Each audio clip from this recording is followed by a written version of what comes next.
Thank you for being here today, Roxanne. Thank you.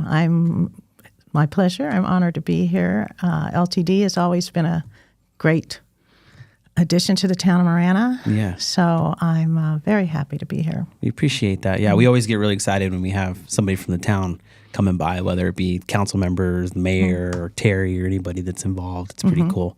So I know it takes time out of your day. I know you're busy with your campaigning that's going on. It's that season, huh? Yeah, you would think I'd have this down pat after the several years I've been on the council, but it's every 4 years, and so when it comes up, I'm like, okay, what do I do? And this year, being a little older and being a little, harder to get things done. Sometimes it's the environment. Yeah. People are kind of scared to be signing your petitions and going to homes, knocking on doors. It's been a little struggle this year, but that's fine. At the end of the day, if I'm honored to get back onto the council, it's worth it. So the people asking questions these days, I feel, just from what I've seen, is even though the town of Marana is a nonpartisan election and spot, right? Yeah. People still like to really inquire about the party affiliation. Yes. Years ago, no one ever asked. It was nonpartisan. This year and 4 years ago, there would be. Sometimes this year they were asking, "What's your position on this?" Or and I found out. So I started talking about things, but then I found out what they were really trying to ask me: "Are you an R or a D?" Yeah. So after a few questions like that, I said, "I'm a Republican." Yeah. So they're very interested in where your loyalties lie. Yeah. So you've been a part of the Marana Town Council for quite some time. So tell us about how long you've been on there. I've been on the council for 18 years. I started my first service for the town was 1995. 1995, I was on a planning and zoning commission, which really is so important. I wish that they would, people would have to serve on planning and zoning for a year or two. Of course, we're not going to do an ordinance to do that, but you learn so much from planning and zoning if you're thinking about going to being a council member. But so I was on P&Z for 2 years, and then in '97, opportunity came up on the council. So I went ahead and ran and was successful, and did one term. And in 2001, the term was up. In 2000, I ended up with IBM, working for IBM. And I was working at home as a job at home, but I didn't stay home very long. So within months, I was flying everywhere. And I just could not give 100% to the town of Marana. So I did not run again in 2001. I was out until 2007. Okay. If people remember, that was when the recession came. So a lot of us who worked for IBM didn't travel as much. So I thought, you know what, I'm going to jump back in. I had such a great time before, learned so much. I wanted to continue to serve. Right. So planning and zoning, you say that's a pretty good stepping stone to learn for. It truly is. Yeah. When I was on it in the mid-'90s, wow, it's like wild, wild west out here. Developers, all you had, I moved here in '89 and bought my house, built my house in Continental Ranch. And the only thing here was McDonald's on the corner, Cotero and I-10, and Little Abner's. Yeah, I remember that. And then the 4 models. My house is a Vision home, so those of you that live near me, Vision home, what's that? The 4 models, that was it. And so my neighbor, a little story, there was 12 of us, and the neighbor down the street, you might have heard this name, Wheeler T. Abbott Sr. Oh, yes. The library is named after Wheeler. He one day saw me out in the yard and said, "You need to start giving to your community." And I'm like, okay. And he said, "I'm the chairman of the P&Z, and I think you'd be a good candidate. So we're looking for somebody, and could you come and in front of the council. And so I did. Yeah. And presented and got my seat on the P&Z. But the thing there, is, David, is it was a open campus. Think about it. Yeah. There was nothing. Nothing. And Arizona Pavilions, which used to be called Southwest Partners, they came in and bought the land and started building homes. But so it was a blank canvas. And so all these people had to come to P&Z. Mm-hmm. Oh, my gosh, what a wild. We were learning as we went, and we used to have meetings 4 and 5 hours and, developers wanting to build and kind of like today still. Mm-hmm. But back then everything was open for discussion. Yeah. So it was actually a fun time. The town hall, of course, wasn't there. We met in the where the chamber is now. Okay. Just small. People would be packed in there. So, and then Wheeler, I want to stay with him for just a second because he really motivated me to get involved. Mm-hmm. And once he got me involved, I really, really like this. He says you need to serve your town, your community, and then several years later, Pima County decided to build a library in Marana. Mm-hmm. And Sharon Bronson at the time, supervisor, went to Wheeler and said, here's what we'd like to do. We'd like to build this. Would you like to donate?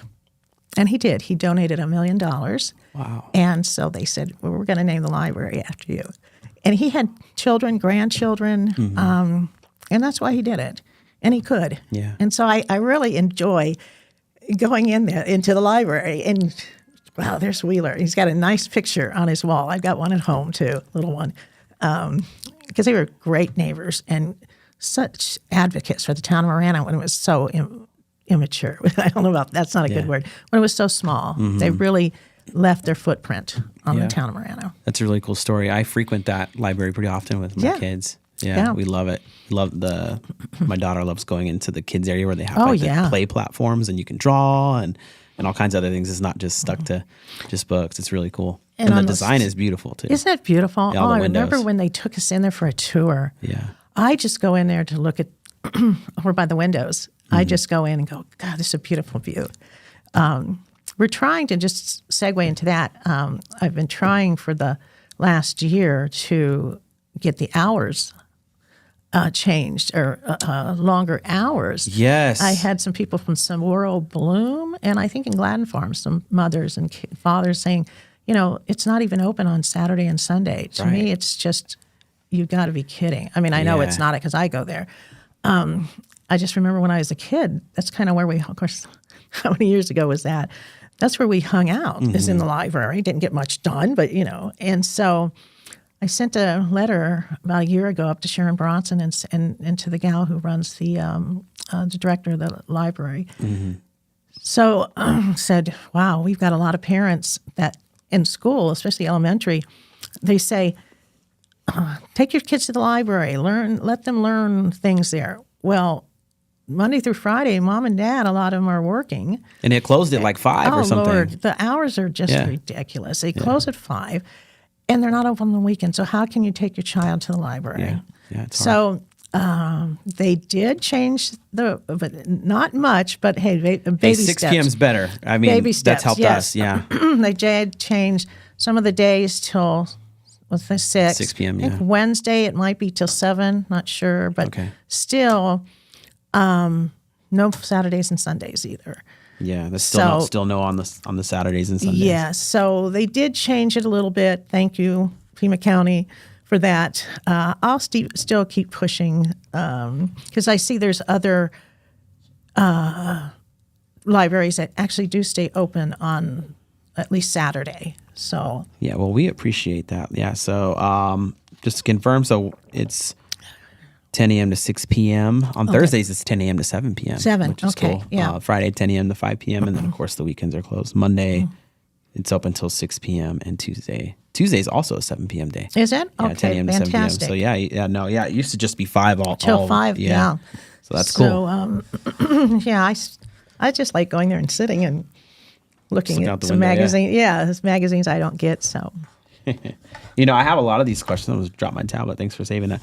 A lot of questions I have usually are for like new people coming in. You know what I mean? And getting into that, you have a lot of experience. I mean, people, if you go and look at your website, I went and looked at it, and you've been doing this for a while. So going, hey, what are you going to bring to the town? Well, a lot of people know already, and some people are going to go like that. They're going to say this, and I've already heard some people say this. Well, we need some new blood.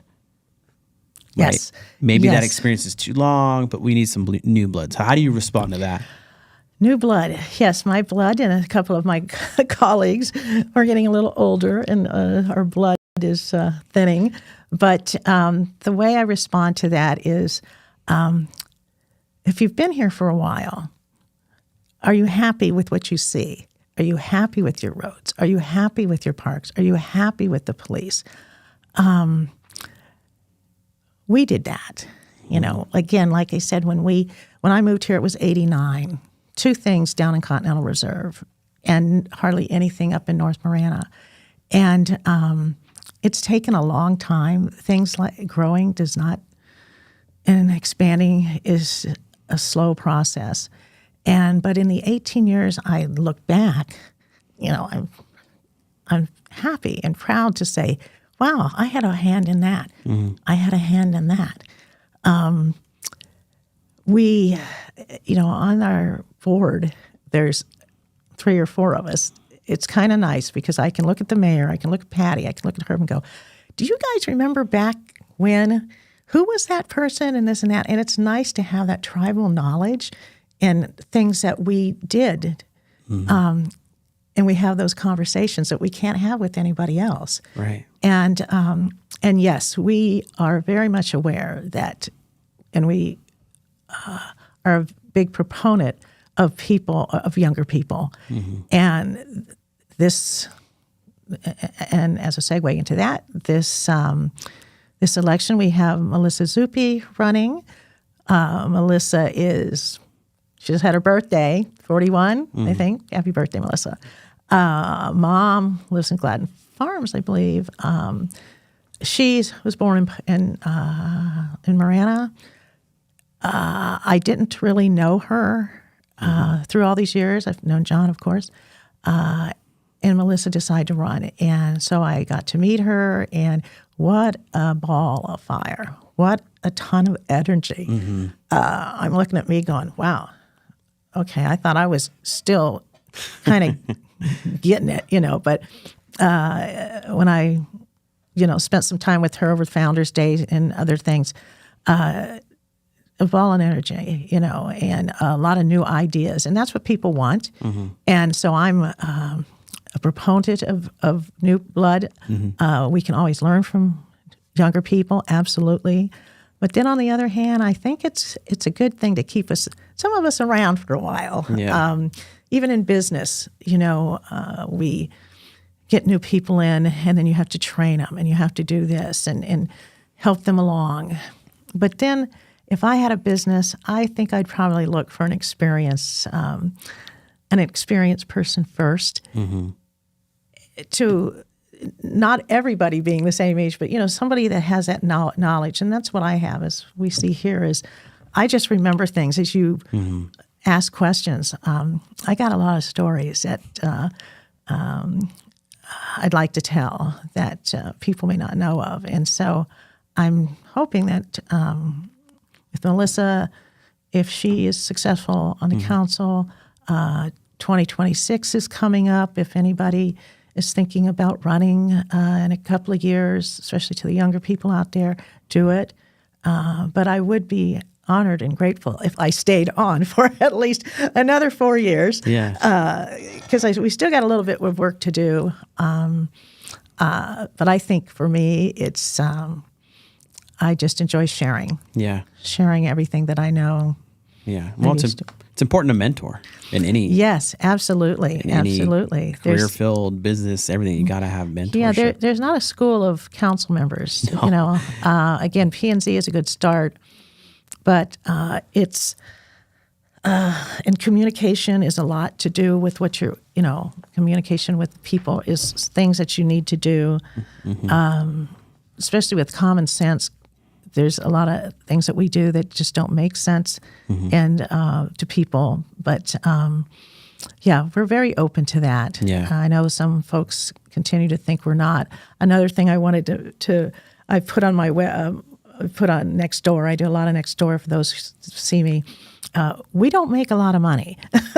Yeah. A couple people said, well, you guys stay in so long because you make all this money. Folks, I'm making $19,900, and that's $19,009 a year. Yeah. My colleagues make the same. I think the mayor is really hauling in the money. He's making $2,200. Wow. So how do you? I mean, $22,000. I'm sorry. I'm talking annually. $19,000. A year. And the mayor, like I said, he's flush with cash with the $22,000. How do you bring in new blood with that, though? I'm sorry. I just gotta ask that. I mean, so we talk about the new blood. With that kind of money in the picture, you do. This is public service. Yeah. This is community service. Right. This is being a servant to your residents. It has nothing to do with the money. What I mean is, if you're trying to, if you need more money, okay, let's start with retired. I'm retired, so I have some income coming in. Right. This, to me, the $20,000, I'll take that. That's that's good. But this is not a place where you are going to make money. You don't get people. When I said how much we make, they said, "Yeah, but you get all that, all those perks and all that graft." Okay, let me think about that. I get coffee cups once in a while. Yeah, I get pens. You get a challenge coin every once in a while too. Get a challenge coin, and I got a hat.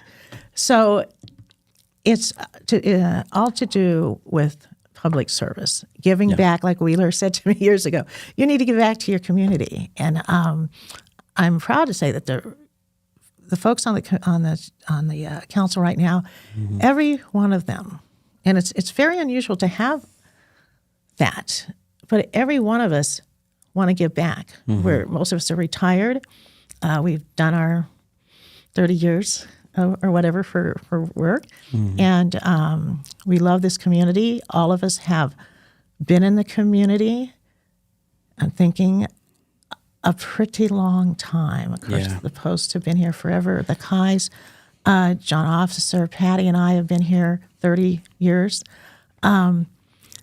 So we are giving back. So you are a public servant. And so if you're looking for a full-time job, this is not it. But if you want something very rewarding, at the end of the day, when you've done a lot of things and you look back, that I do, it's a wonderful place to be. It's great that you covered that it's public service. It's public right? You service. have to get into, if you're joining anything in regards to the public service sector, remember what it is, and it's public service. You're giving back to the public every day, even if you do have a title and a job and you're getting paid. Like if you work for the public works in the town or something else, right? Like I used to work for the town. Like it's not just, I'll do it sometimes. Like you have to give back. It's public service. You actually work for the residents. Right? And it's unfortunate people kind of get that confused. The hierarchy. And some people, the hierarchy, when I put up an org chart, and sometimes we need to be reminded, is the residents. We're at the top of the chart. Yeah. Residents, town council, and then comes town manager, Terry, and then all of his folks. And staying with that, it wasn't hard for me to do the public service because, and I'll bring up a little bit of my background. I come from an Air Force family. So I've got 5 generations of Air Force. Dad, my dad, my father-in-law, my husband at the time, my son, and now my grandson serves in the Air Force. He's in Travis Air Force Base in California. Hi, Jeff. Hi, Donovan. So my dad taught us at a pretty young age. We lived on Air Force bases for 22 years, I guess, is where I lived for 22 years. And, it's God, country, and family. And it's, you give back. You just need to give back. Yeah. So we kind of got that mentoring with the parents. all through our life, and it just carried on with me. Yeah. And when I went to school, my major was in government relations and politics. Well, I never thought I'd use the politics part of that. It was government relations because I did government contracts for 15 years before joining IBM.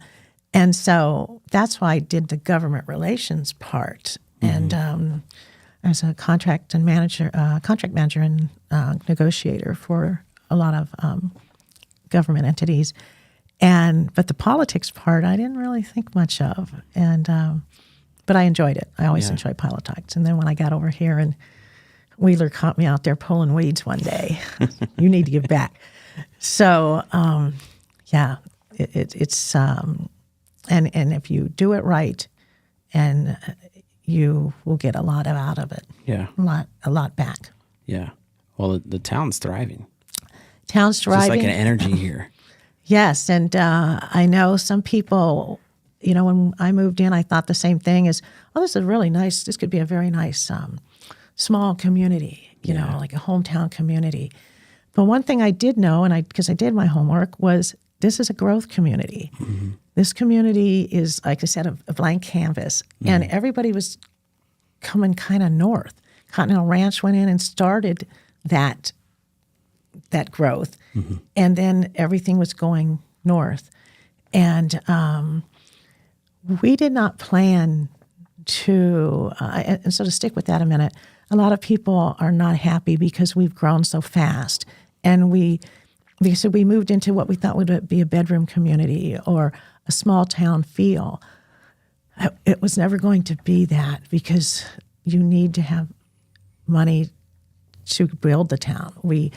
Right now you enjoy police, you enjoy the roads, you enjoy the parks, you enjoy things that we can give you, the 4 events we have, the 4th of July, Founders Day, at Christmas. Those are all paid for by tax dollars. Mm-hmm. And if you don't grow, you won't have those tax dollars. You will, sometimes the town would just die. It would just not, if we stopped growth. Some people say, well, you need to stop growing. And I'm here to tell you that Marana won't stop growing. Now, the thing I wish that would have happened is if we would have had the economic growth spread over more time. Mm-hmm. But that's just not what happened. We had houses were coming in, and that was great. Recession hurt us and everybody in 2007, 2008. But then after COVID, oh my heavens, everything just went crazy. Yeah. And out in Marana, homes are still going up, but the businesses that came in, and that's what we were trying to get all along, and at least in my 18 years, bring some businesses into Marana so people don't have to go outside of Marana to work. And we just couldn't attract them. Yeah. And then over a certain period of time. And then after COVID, oh my heavens, people had money. Here comes the Flint development. Here comes Amazon. Here comes CTI, U-Haul, Shamrock's coming, all at once. What do you think had to do with that? I just think it was the money. It was money. I mean, it's always the money. Yeah. But I think COVID had a lot to do with it. Mm-hmm. Everybody was in home, and then afterwards, the market went. The market was better.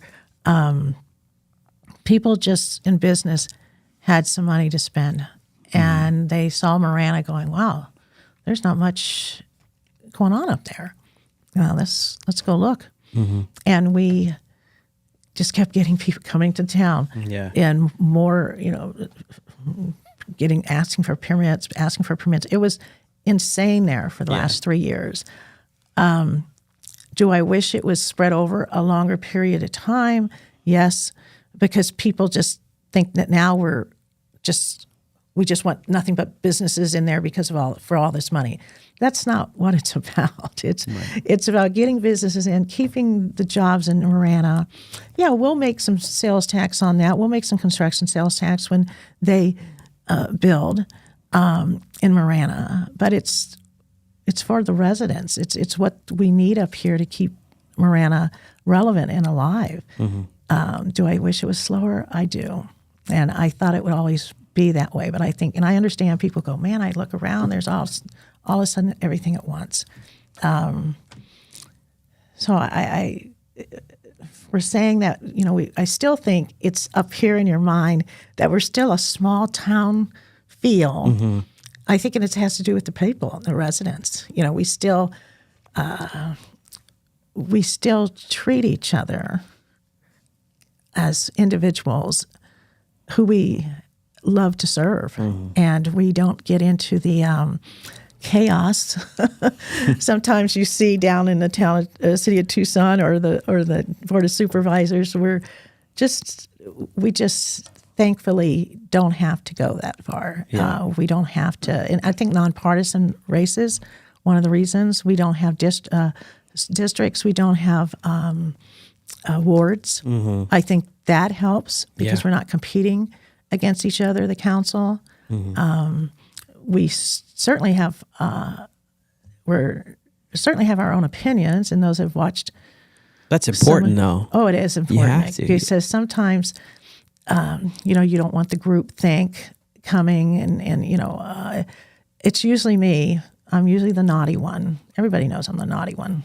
The naughty one. Yeah. Well, contention's important. We talk about it here all the time. Contention's important. It seems like I bring up things a little differently than thinking than others. But one thing, David, is at the end of the day or at the end of the meeting, people have watched or heard, we may get upset with each other. We have study sessions. Those get a little, I'm not even going to say contentious. We're just trying to do the best for the community. But we walk out of the town hall or meeting, and it stays over there. It stays at the town hall. Right. And we can walk out. Hey, you want to go get a hamburger, Rox? Yeah, let's go. And I've just ripped somebody, which people know sometimes. Shame on me, but we just don't hold that. Yeah. You just can't. Is that out of passion? I think so. Yeah. I love the word passion. Thank you for saying passion, because I've been called other things. I can't say it on the radio here. You can actually say whatever you want, but it's probably not a good professional move. We're not regulated by the FCC. Did you know that? Well, you know what? I'm sure people. Yeah, that's true. Just messing Well, I around. think people know the word I'm thinking of. But I like to be called passion. Yeah. I have thank you for bringing that up. I have a lot of passion for this town. I didn't think about that when I moved here. Yeah. I just came here, found this area that was further away from towns. At the time, I was working in Oro Valley. So I drove to Oro Valley every day from Continental Ranch. And I said, I want somewhere out. Well, she put me way out. Nothing there. So that was fantastic. But as I grew to know the town and get more familiar with, like, gosh, a P&Z, I can kind of plan this, of course, with other people. So I got pretty passionate about that. But now I look at what we've done, and I think we've done a good job. I am on Nextdoor a lot, only answering those questions that are reasonable. Some people put a lot of stuff on, and I won't touch that. I can't do Nextdoor. No, yeah, That's nobody just wants a to do it. Echo chamber of just. Yeah, my colleagues say what? you shouldn't do that. But no, I think I should, and I do. But I only go after. When I say go after, that's not right. I only correct, or it's not even correct people when there's something that's just not right. They say something like, It's got to be addressed. Yes, it has. I don't want to. I just want to say, no, that's not how we do this. This is the way it's done. Yeah. No, we don't have property taxes. Some people still think that we have. No, we don't have property taxes in Marana. What's the other thing that they're always saying? That's the only time I try to go in and clarify. And people go, well, I live here. I don't live in the town of Marana. I have a Tucson address. No. If you're in Continental Ranch, or you are in the town of Marana, those are the things that I address. And I do get, when most of the times I get some nice responses. Thank you, Roxanne. Thank you, Roxanne. I have a group page called Marana Rocks. That's another one that I invite people to. And it's just anybody that wants to ask a question. I go on there, and any question that you have, what's going on in Swirl Bloom, San Lucas, Yeah. What about these roads? Why haven't you done this? Why haven't you done this? I love my group page. It started about a year ago. So, and the other thing is, some people say, well, come to us, come talk to us. No, that's not the way I look at it. Public service, I'll come to you. I'll come to you. I'll come talk to you. I'll come to your house. I'll go do a lunch if you want, or meet you in the park. That's how I feel. That's really cool. Just I've gotten to a couple council meetings, and educate me, please, if I'm incorrect on this. Of course. With the development and stuff coming here, the town council doesn't necessarily have the ability to stop things. No, and I'm so glad you mentioned that. No, we don't. And I'm so glad you brought it up, David, because I see it on Nextdoor. How come you didn't stop that? Why are you why are you having all these car washes built? Why do you have all these storage buildings built? I want to tell people who are listening, I'm tired of them too. If we get another car wash or another storage area. But we can't stop them. It's their land. First of all, they own that land.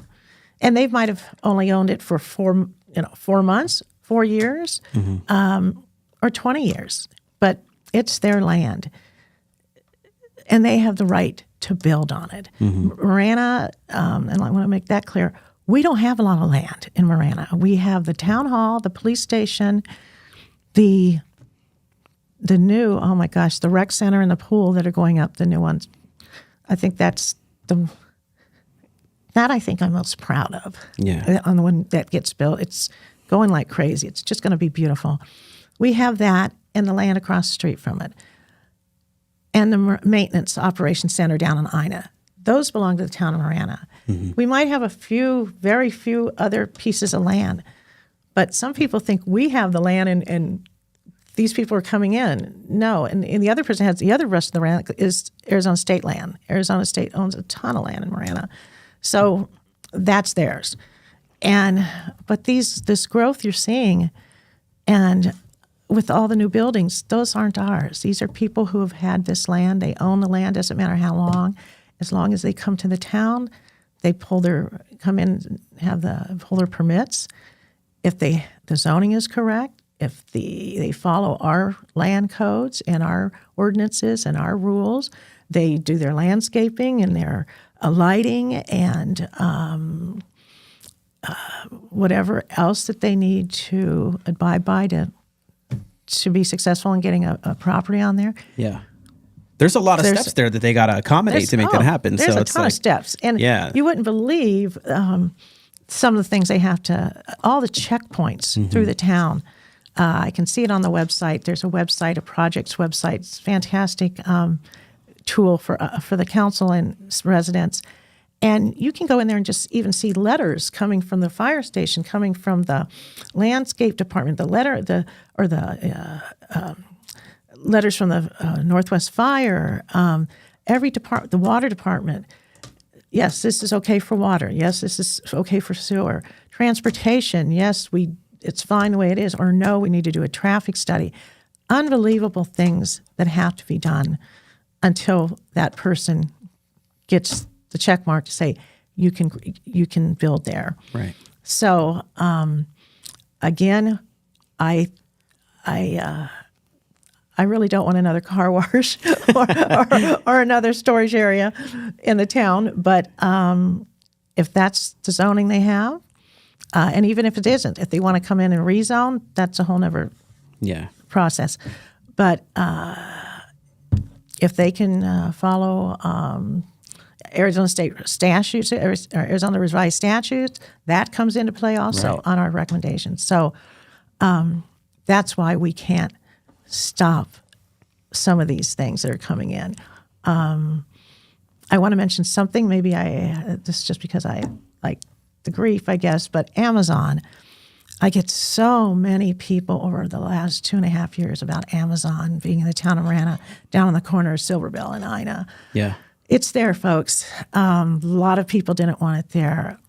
Most of those people were not in the town of Marana, are not in the town of Marana. Some of them are. But again, think about it. That corridor from Ina, then the freeway over to Silverbell, think of what's there. That is an industrial commercial corridor. You've got gas stations. You've got our Marana Operations Center. You've got the waste management. You've got Tank's green stuff. You've got the marijuana dispensary on one side. On the other side is county. They've got those tire things, whatever you see the tires. They've got their wastewater plant there. And then next to that, I think we have our apartment complex going up. And then we have a gas station. That whole corridor is commercial. And so the corners down there at Ina and Silverbell have all been zoned commercial for many, many, many years. At least the 20-some years I've known. Yeah. And so when Amazon came in, they didn't have to come to the town council. They came in, they pulled their permits. And just like I had said earlier, we couldn't stop that.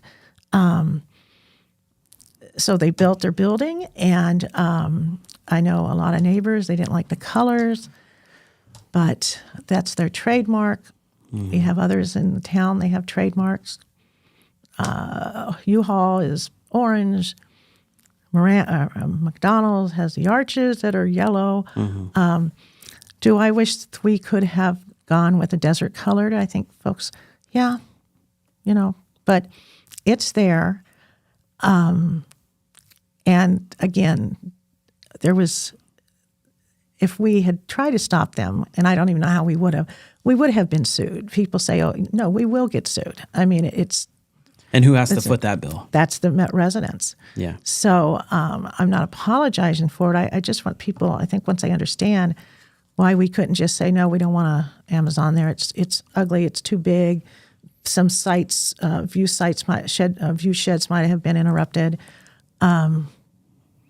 That's just, you have to do some homework and say, hey, if I've built here, what's going to be built over there in that empty land?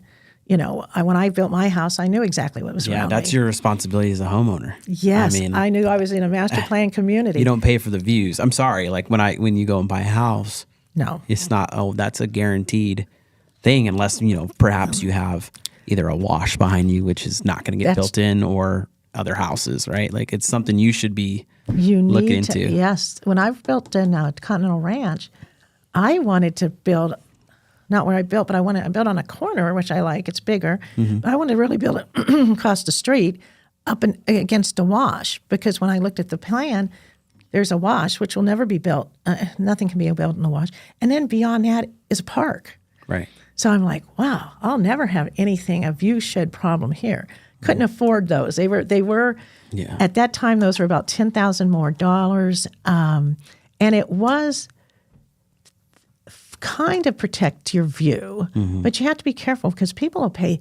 So they did do it in Continental Ranch a little bit, and then up in Dove Mountain too. I know they charge for views, and I would say, man, unless you're sitting on 3 acres up there and you're high up, don't pay all that money because we can't control what's going to be built outside of Marana. That's great insight. Yeah. Yeah, and again, when you're building. And you're on an acre, I love being on acre land, and a lot of county folks are, and they look down into Marana, especially where Amazon's built.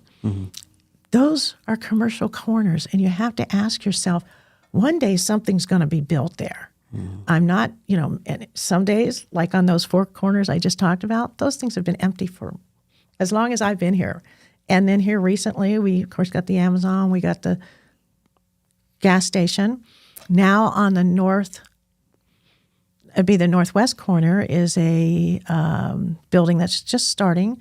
It's the Child Protective Department of Child Services is building a 1-story building there, and that's what's going there. Okay. Yeah, that's what's going up there. Okay. And I actually know the gentleman who owns that land, and he's held on to that. I've known him since the early 90s. So he's held on to the land, and a lot of people have until whatever their personal situation is. Then, because I said, "Oh, you're starting to sell some land there, are you?" And so I'm sorry to belabor that, but it really is something that I've put on Nextdoor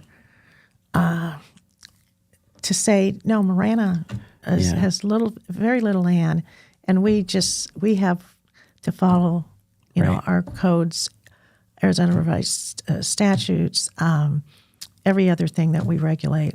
Yeah. Yeah. It's, one thing going to the council meetings and you hear about what gets said on social media and you see what gets said. Yeah. It's like, if you're truly that concerned or you have questions, like it doesn't cost money to go to a council meeting, right? It does. I mean, it costs some time, but it's good to go and you can stream them. Like we were streaming one here the other day and you were talking about the local restaurant and local business scene, right? And how that's something you guys are working on and kind of got to figure out. And we've been, with local Marana stuff, we've been having conversations as well. Like how can we grab information and stuff to help with that? And, yes. So like just being able to see that online, like it's not hard to go and watch the meetings and to get some better information. 2 points, restaurants. And the other point was the streaming and getting people to a council meeting.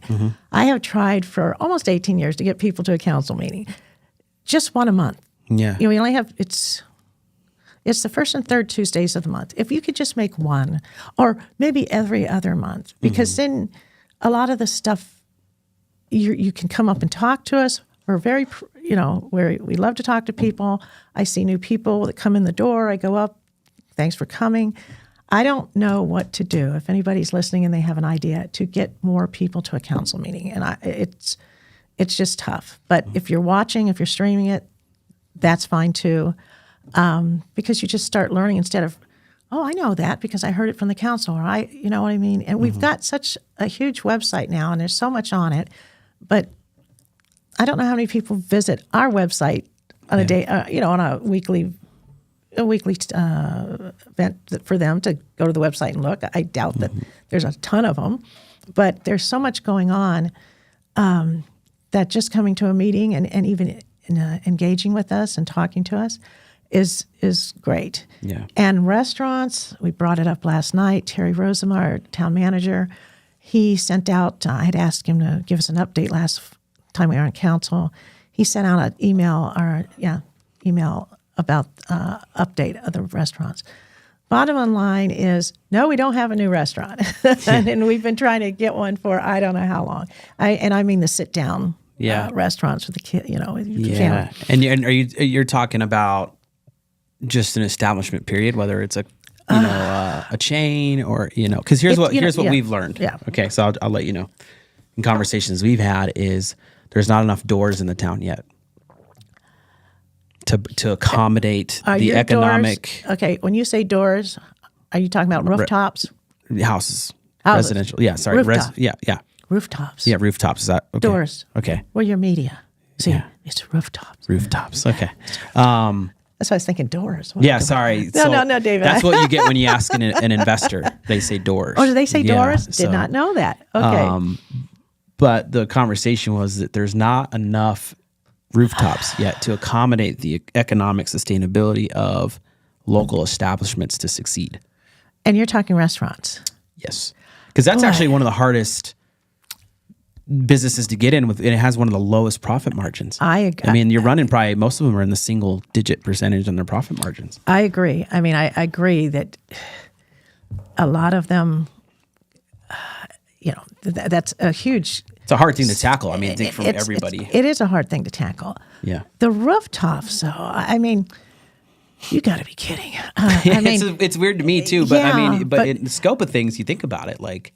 Well, when I moved into Continental Ranch, and I look back then, we had nothing. Yeah. So when I went to Coral Valley to work, I'd stop at Fry's there in Thornydale and get stuff. I'd stop wherever I needed that area. Well, near here, where we're at now, up the street, I guess. That's where I got all my stuff. Because you get, once you got out to Continental Ranch, unless you're going to Little Abner's or McDonald's, right, you're not doing anything out there. And so it took forever, it seemed like, to get a bank, to get the Fry's, to get anything to come out there. And you're absolutely right. It was rooftops. And thank goodness in 1992, I think I moved in 89, 90, maybe 91 is when things really took off. But even after that, we had to have at least 1,000 plus rooftops until we saw anybody wanting to come to Marana. And then half the people go, where's Marana? But I don't know. When I look up at North Marana now, oh my heavens. I mean, there's 8,000, and Dove Mountain, I mean, there's 8,000 homes up there right now. There's San Lucas, there's Gladden Farms is just kicking, I can't say that word, kicking butt out there, Yeah. I struggle just a little bit. And then, of course, we've got all the new development coming in, the businesses, people going to work there. They need a place to eat. Right. And, of course, Continental Ranch and Continental Reserve, Sunflower. I have a hard time thinking it's the rooftops. Yeah. Well, I've heard something else, too.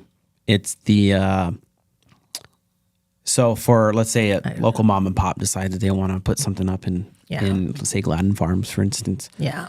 Well, they'd have to build that building and or lease it from one of these new developments. And they'd probably have to install the kitchen and all kinds of other things that are not accounted for in that, right? So what I've heard is, people that are part of like the local Marana thing and stuff is they'll say, well, we want to, but the expense to get there is significant, as opposed to if something else goes there first and moves out and leaves that stuff behind, then we can move into it a lot easier. Yes. Because it's already there. We don't have to spend as much money to get open. Like, they're talking to millions of dollars just to even get open.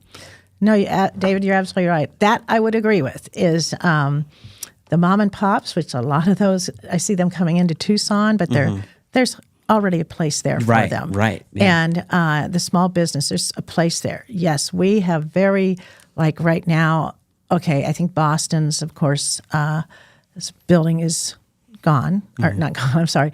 Boston's has moved out. There's a restaurant, so there's a kitchen. So hopefully we can get some new restaurant in there. But you're right, is the chains can afford that. Oregano's, Olive Garden, they can afford that.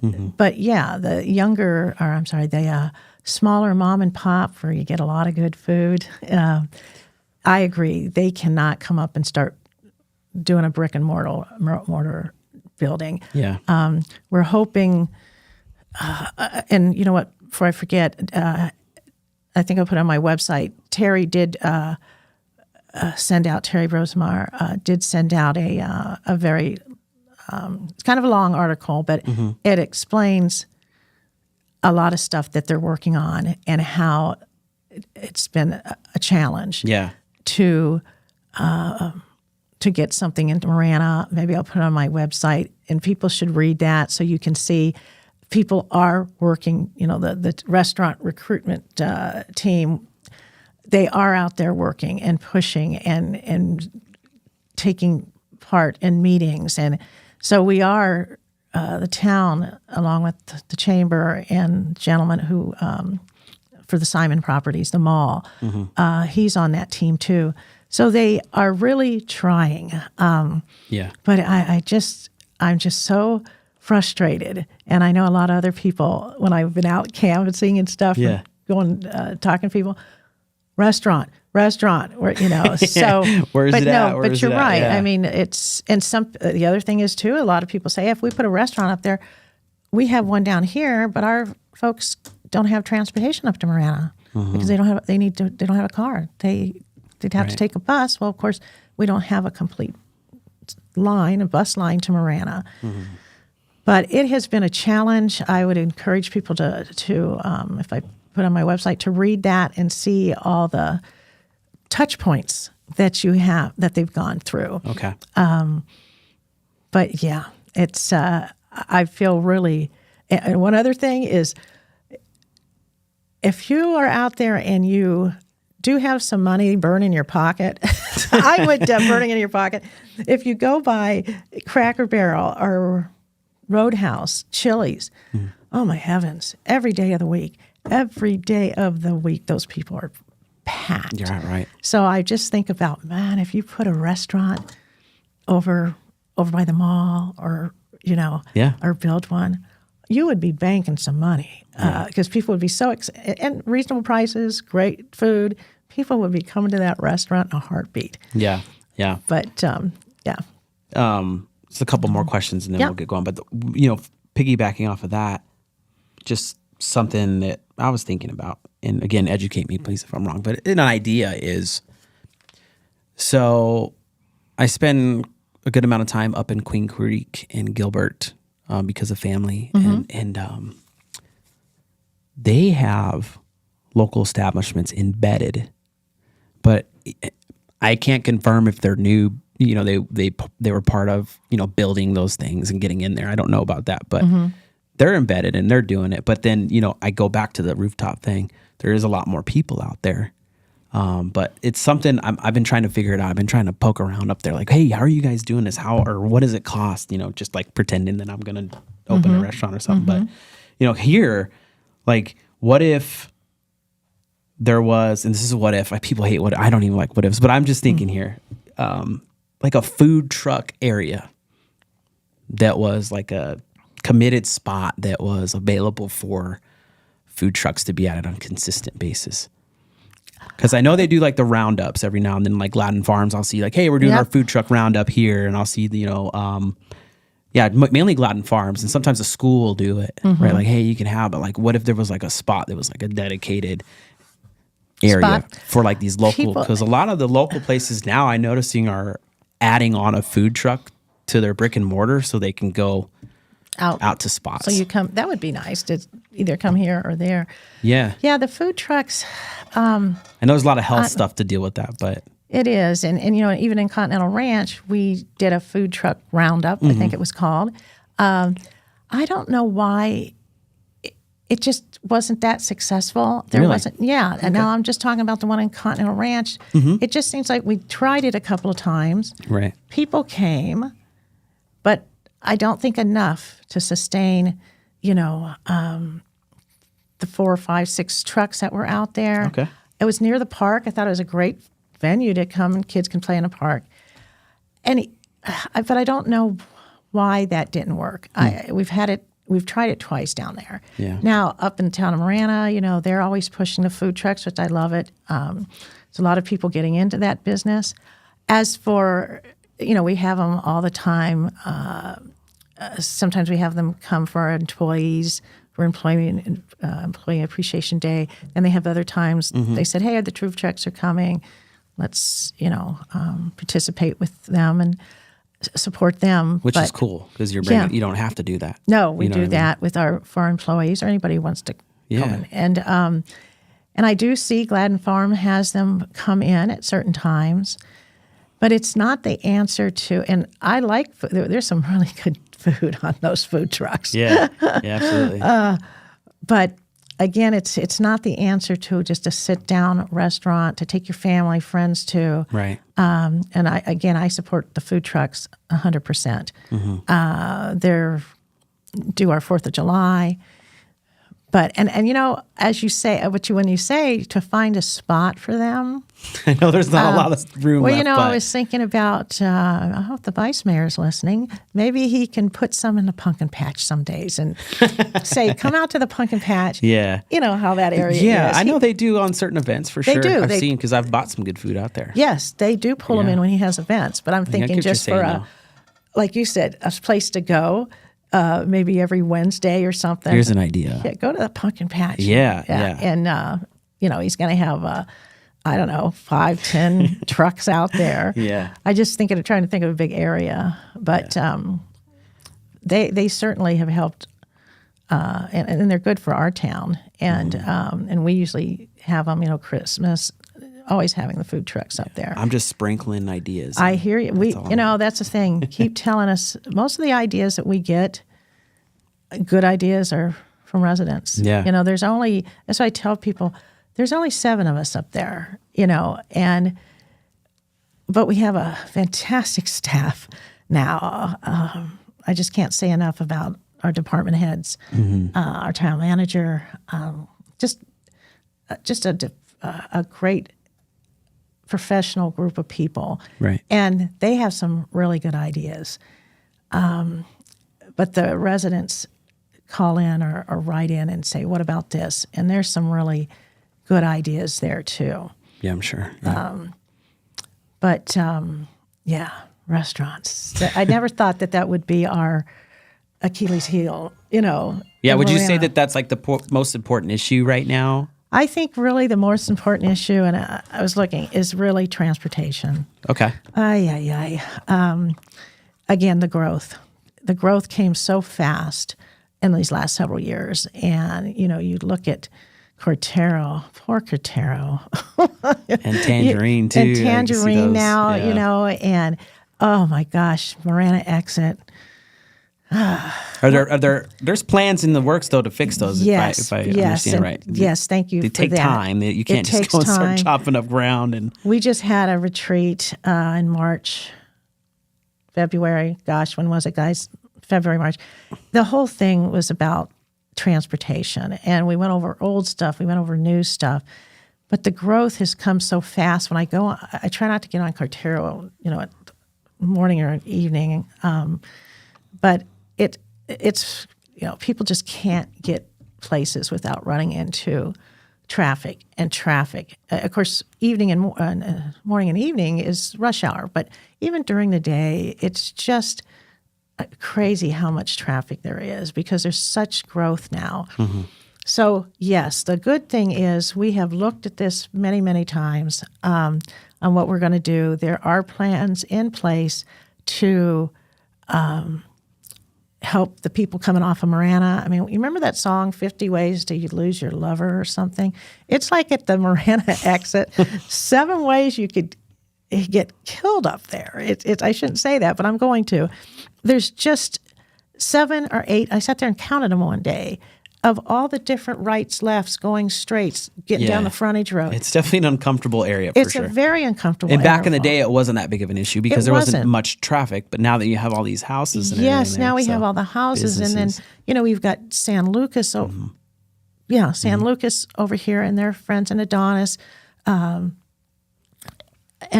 those folks were one thing. But then when the other growth came, it's just crazy up there. So we do have plans to. It's not going to be a Tangerine. Like a Ina or a Twin Peaks interchange. Mm-hmm. But we are going to get some lanes. More. It's.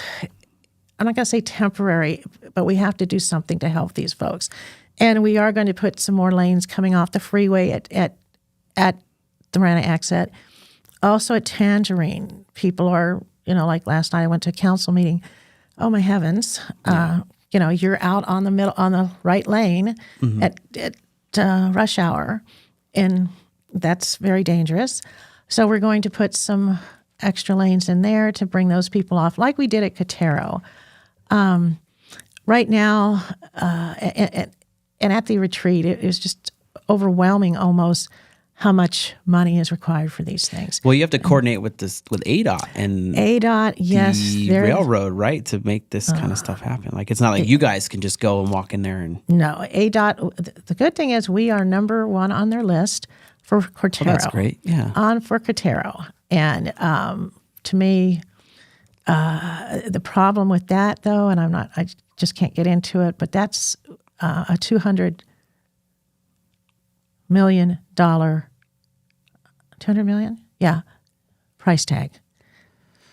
That's almost, I had to think about it. Is that right? I mean, that's the price tag, and we have Price tag for what? What are we to build it? To are build we it doing? Is that like another INA kind of build? Yes, or, okay. yes. It would look just mostly like INA, over the tracks, and that's an incredible amount of money. Now we have different funding ideas, which are credible, but the one that we haven't. And that's the one that's going to give us a lot of I don't know how much the money, but a lot, is the RTA, the Regional Transportation Authority. And if you've seen on the news and everything, it's the RTA. It's called RTA Next. It starts in 2026. We need to get the RTA to continue. It's been going for almost 20 years, and it's now time to re-up the RTA to continue to fund that. I think it's a half-cent tax from the municipalities goes into a fund, and then we as municipalities start putting our wish list on. We'd like to have that money used in conjunction with others that we find at Cretero or here. We have a priority list we give them. Right. So, but if the RTA does not get funded again, and right now they're going at it down there, it's the municipalities and the city of Tucson on are we going to extend it another 20 years? And that's vote is coming up very soon. How soon? In fact, it would be in the election, November. Okay. That's something that people need to be paying attention to. Very much so, because if we don't get that renewed, then Marana, Sorita, Oro Valley, that money is for and dedicated to roads. And if we don't get that $200 million, we've got probably 3/4 of it identified, or maybe half. But if we don't continue to do the RTA, we won't have it. Wow. We won't have it. So I'm going to say transportation. Yeah. I was really overwhelmed, and that's what stuck in my mind. We need to help. We need to somehow get these people where they're going to go safely. Yeah. And transportation. Thanks for sharing that. Okay, we're towards the end, so I got to ask this last question. Yes. Okay. Why re-elect Roxanne Ziegler? I think. Look at my history. Look at my history. I've been passionate about Marana, starting in the early '90s. I've served the community, like I said, when Wheeler Taft Abbott pulled me off the yard and said, "You need to help with the community and help drive it." So I've been involved for almost 18 years. I am experienced on this. The other two people running are not. New blood is fine. I'm all for that. But because when I joined, David, when you get elected to the council, I don't care what anybody says, for the first 4 years, all you're doing is learning how to make a motion, learn people's names, find the bathrooms, and because you're so overwhelmed. Yeah. So it takes a while to get to the point that I'd like to think I'm at, that I have stories to share and all this experience. I would like to carry that on for another 4 years. People, if you go to my website, I was very, very honored, so humbled to read some four people who wrote in endorsements. Okay, yeah. Oh, I loved them because they all said the same thing. Every one of them said the same thing, that you've listened, you communicate, you help, you solve the problem. You don't leave us hanging. If you don't know it, you find somebody who knows it. I couldn't even say it as well as they do. Yeah. I mean, if people went to the website and looked at what those folks said, yeah, they're friends of mine. I didn't write it. Some people, No, I want to thank those 4 people who did, because that's what I want people to remember and know, that I'm still so passionate about this town and the experience I have. I think you'd want that. And looking around, like I said earlier, and I hope it didn't come off too crass about that, I helped build everything you see right now. I didn't build it, but as a council, we approved it. We looked at the plans. This is what we do. And it's nice to go and say, wow, that looks great. That looks great. Nice. Like you said, the rec center and the pool, I think for me is just going to be the premier thing. And the reason I say that was driven by the residents. On our general plan and strategic plans, when we'd have public input, residents over and over, a rec center. And when we got over 50,000 people, we started thinking about a rec center and starting to do some plans and rec center. So that was driven by the community. And we went up and looked at ideas up in Phoenix at a rec center. I think it was Goodyear. And we really liked theirs. And they gave us some, and theirs is pretty new, 2 years, I think. And they brought us in, we did a tour, and they said, just make it a little bigger, even though ours is bigger than theirs. They said, make it bigger. And it gets the kids out of the heat, the seniors out of the heat, people out of the heat. Those are the things that I can look around and say, I did that. I helped do that. Dove Mountain, I just wanted to say a few seconds from that. Dove Mountain in 1994-5, David Meal and his company, Cottonwood at the time, brought four of us council members, myself, Herb, Patty, and I think the mayor, in a Jeep up to the stone house that's still there. Yeah. And there was nothing but cactuses, saguaros, and not a building to be found. And David said something like, I have a dream. And he says, here's what I'd like to do. He had his plans, and we looked at that Dove Mountain and said, wow, this is going to be a premier place for people to come. And so that was how many years ago? Look at it now. And it's beautiful up there. And the Tortolito Preserve, I know people have thought that we were going to build on that. And I just want people to know we don't own it. We lease it. And the reason we lease it is to mitigate the pygmy owl, when the pygmy owl was stopping growth for almost 3 years. So we purchased that 2,400 acres. And as a town, we can't, it's not ours. It belongs to state land. So we are not going to, I'm just talking about the council you have now, we are not going to build on the preserve. It's a preserve. And I think some people in Dove Mountain had gotten that idea. Yeah. And no, it's beautiful. We've just finished doing some improvements up there. And I looked at Dove Mountain and the preserve, and, that was something that I have witnessed from standing by the stone house to now, and it's still beautiful. Even, with the development, the beautiful land, it was hard to say, wow, there go the cactuses. But you know what? The Cottonwood property did just a fantastic job. That was done by our council and continues to be one of our top priorities, like all our residents, all our neighborhoods are. So I think I have a pretty good background from when I started in the early 90s. I'm still pretty crusty, and I'm still pretty passionate, I'll say, about things and speak my mind.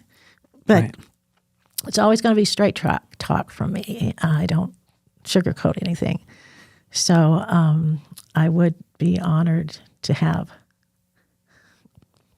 support in people's votes on July 30th to keep me in there and continue to what I've done in the past, continue to talk to people, communicate with people, do what's best for the residents. And then again, while I do that, we'll continue to look for people for the town council. Some of us may be dropping off in a while. And so you even had mentioned earlier that everybody needs to look. And anybody that's interested, please come and talk to us. Yeah, get involved for sure. Yeah, and I just want to thank you and LTD. Yeah. Live the Dream. This is, thank you for everything you do for the town. Yeah. You guys are just fantastic. Appreciate that, yeah. You're all over Likewise. Facebook. Yeah, no. We want to keep things good and fun and give people more information. I know the town has a great podcast with Terry and everything, but we also want to, give a perspective from the citizens' end and stuff like that. So no, we appreciate that, Roxanne. And we appreciate you being here and taking time to do so. I think we went for over an hour, which is pretty awesome. I hate to say that's not, people are going to go, she loves to talk. So, these long form things are cool, right? Because you get to hear things that you normally wouldn't, right? Because everything else in life feels like this just soundbite piece, right? Yeah. And we're going to put some stuff out from our conversation in little pieces, but it's to drive them to the long. I apologize for the long, it's just, again, why vote for me? I've got so much up here that I do talk too much. I'm sure people say that. But when it comes to the town of Marana, there's just a lot to say. Yeah. I've just seen it from 30,000 people. We're over 60,000 now and growing every day. Buckle up. That's all I'm going to say. It's going to hit 100,000 pretty quick. Yeah. So thank you so much for having me on for so long. And again, we appreciate every business in the town of Marana. For sure. And we appreciate the residents and their input. Thank you so much. All right. That's going to be it for this one. Stay tuned for the next.